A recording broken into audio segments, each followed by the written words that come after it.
Hi, it's David Librick and Tim Quilty from the Liberal Democrats here. We just wanted to give you an update on what's been happening last night in Parliament. So after Parliament finished, we got notification from the government that they're going ahead with excluding members of Parliament who either aren't vaccinated or refuse to hand over their medical details to Parliament. That's beyond the power of the show and the Premier. They can't do it that way, but what they're going to do instead is pass a motion in the upper house to expel to any MP who has not presented his proof of vaccination will be kicked out of the chamber until the end of the year.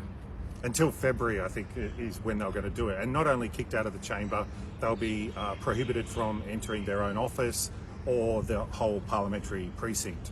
Now, we've said previously that Tim and I have said we're both fully vaccinated, but we're not going to comply with handing over our medical details. We're going to stick with that.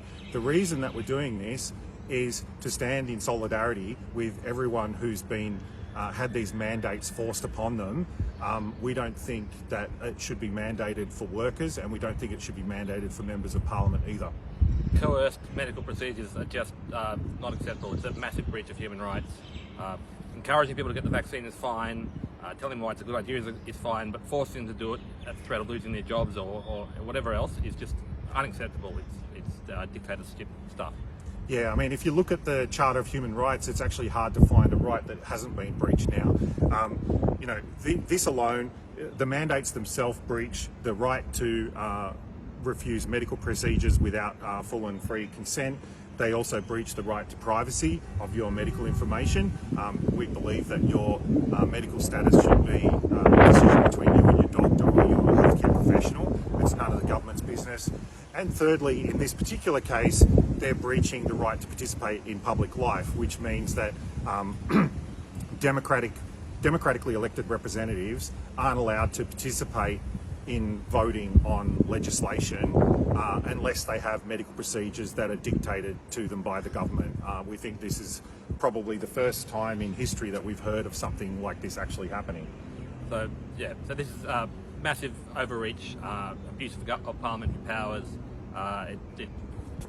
Dan heard the name Dictator Dan. He thought, I'll lean into that. I'll actually do it and trot this out. It's appalling. And so it's the Labor Party corrupt over doing this, and any MP who supports them are just collaborators.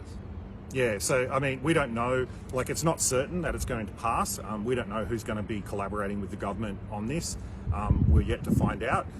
No one's publicly stated their position as far as I'm aware yet, but I'm sure that the people out there will let people know what their view is on this.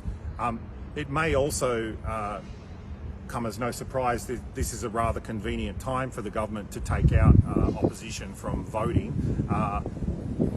In December, their state of emergency ends. There's been media reports about new permanent pandemic legislation. We don't secret. Secret. We don't know any details of that.